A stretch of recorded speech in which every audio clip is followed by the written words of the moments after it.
Alloh bizni sevadi azizlar. Alloh sevadi bandasini. Shu qadar sevadiki, biz tasavvur ham qila olmaymiz Allohning sevgisini. Allohning bandasiga bo'lgan sevgisini, rahmatini banda tasavvur ham qila olmaydi azizlar. Qiyomat qoyim bo'lganda bir gunohkor bandani Alloh olib chiqar ekan o'rtaga. Keling tasavvur qiling, shuni o'zimizni qo'yib ko'raylik. Qiyomat boshlandi. Payg'ambarimiz alayhisalom aytibdilar. O'sha bandani turgizib, boshqa bandalardan to'sib parda qilib qo'yar ekan. Boshqalar ko'rmas ekan. So'roq savol qilyapti Alloh taolo. Hali bandani qo'liga amal daftarini berar ekan. Buni ko'rchi. Qo'limizga olsak, voh, gunohlar to'lib yotibdi.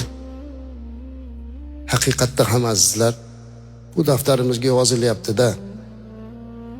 Agar hozir hammamizni o'sha yozilgan daftarimizni kinoga aylantirib bola chaqamiz oldida qo'yib beraman desa, hech kimimiz unamaymiz. Yo'q. Ota-onani oldida qo'ymang, bolalarim oldida qo'ymang, odamlar oldida qo'ymang deymiz. Chunki o'zimiz va Alloh biladigan shu qadar gunohlarimiz borki, uni Alloh berkitib turibdi.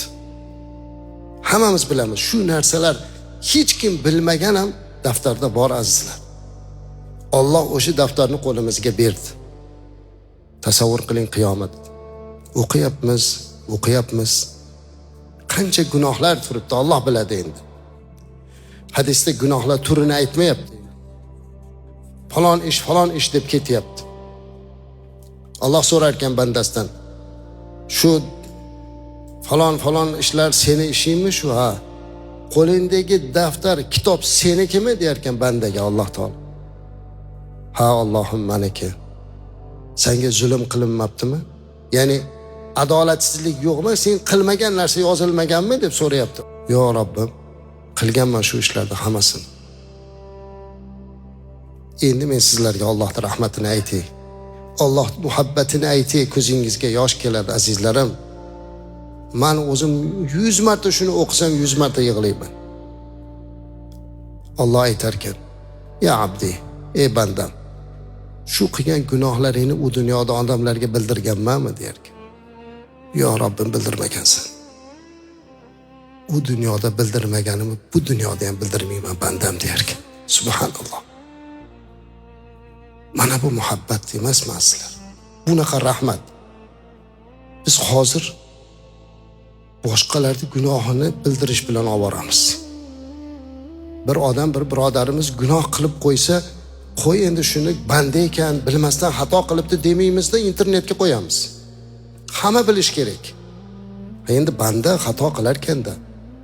Rasulimiz alayhisalom odam bolasi borki xatokor dedilar, u xato qilamizda.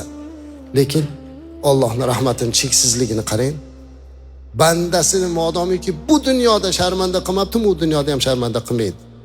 Shunday ekan, bu Robbisini sevmagan qalb qanaqa qalb?